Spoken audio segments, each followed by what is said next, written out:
Uma das principais críticas do governo à Petrobras é em relação ao lucro da empresa, que só aumenta a cada ano e não é usado pela empresa para frear a alta dos combustíveis. Só que esse dinheiro não vai somente para os cofres da Petrobras. Os acionistas, Pri, da Petrobras, tem os acionistas minoritários e tem o governo que também recebe boa parte desse lucro, já que é o acionista majoritário.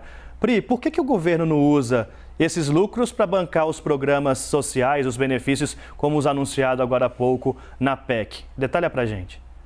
Somos interrompidos mais cedo pelo Breaking News, Dani? Mas vamos falar, então, retomar essa análise sobre Petrobras. O que eu vinha falando é que o governo ele não está usando esses dividendos da Petrobras com aquela ideia de fazer um fundo de estabilização, usar esses dividendos para amortecer os preços, porque uma pauta muito cara para o governo hoje é a questão do superávit, do saldo positivo das contas públicas. Então, esse dinheiro que vem da Petrobras, dos lucros da Petrobras, que são distribuídos aos seus acionistas, os chamados dividendos, eles são usados para ajudar as contas públicas no seu superávit. E essa é uma bandeira, inclusive, que o ministro da Economia, Paulo Guedes, quer levar para as eleições. Então, eles preferem buscar soluções alternativas, como é o caso da redução dos impostos estaduais, com o teto do ICMS, para não mexer nesse dinheiro que ajuda a trazer uma imagem melhor para as contas públicas. Mas a gente vai mostrar especificamente essa questão sobre os lucros da Petrobras e sobre os tributos, principalmente. Então, a gente fala sobre essa questão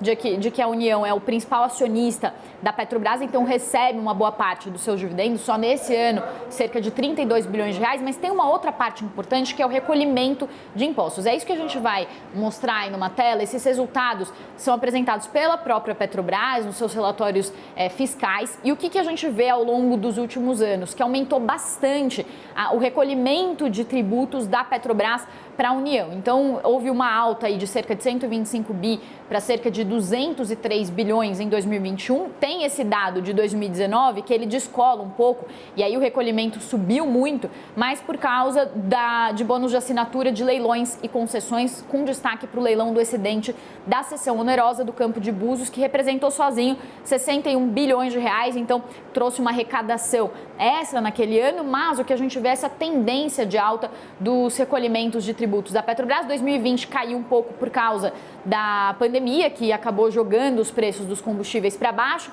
e agora a Petrobras volta a gerar muito dinheiro aí em recolhimentos de impostos para a União. A gente vai mostrar também uma outra tela que traz um dado um pouco mais recente, que é o dado trimestral já também de 2022. E aí, quando a gente olha também esses dados por trimestres, a gente vê nesse período mais recente também uma evolução muito grande do recolhimento de tributos da Petrobras para a União. Isso inclui tanto tributos quanto participações da Petrobras em campos de petróleo, também em subsidiárias que também recolhem impostos que vão para os cofres públicos, vão para os cofres do governo federal. Por que é importante mostrar essa evolução? Então, por exemplo, se a gente comparar o ano de 2020 com 2021, houve uma alta de 70% no recolhimento de impostos, porque a Petrobras é hoje a maior empresa do país e ela é a maior geradora de impostos para o governo. Então, essa discussão que vai acontecendo, inclusive ontem o ministro de Minas e Energia, Adolfo Saxida, falou sobre os lucros exorbitantes da Petrobras, como se isso fosse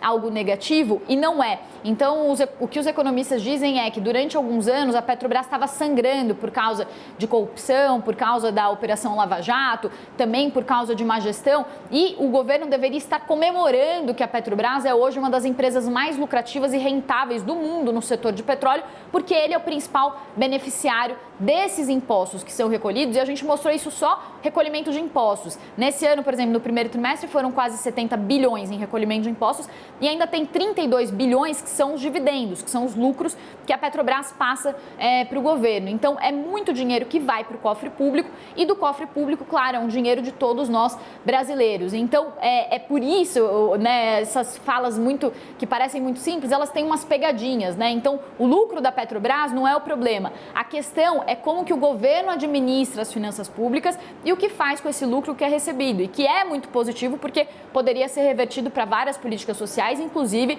para amortecer o preço dos combustíveis, se essa for a política considerada mais adequada no momento. Então, o lucro da Petrobras, o que todos os economistas dizem, não é o problema. O problema é como são administradas as finanças públicas e também tem um problema de toda essa questão, a gente vai falando muito do que acontece no calor do momento, mas tem uma questão também que já havia uma previsão de que os preços dos combustíveis iam subir, tanto aqui quanto no mundo inteiro. Então, por que não se planejou fazer esse fundo antes, essa amortização dos preços, amortecer os preços antes, né? Algo que especialistas do setor já vinham falando, eu lembro de conversar com especialistas do setor desde o ano passado sobre isso, que o preço ia subir, que o governo poderia se planejar em relação a isso, né? Então, tornar a Petrobras uma empresa menos eficiente e mexer com a Petrobras em gestão, em tudo isso pode ser ruim, inclusive, para o próprio governo e para a população como um todo. Claro, tem lucros altos, então a discussão é como usar esses lucros altos, não como fazer a Petrobras lucrar menos. Volto com vocês.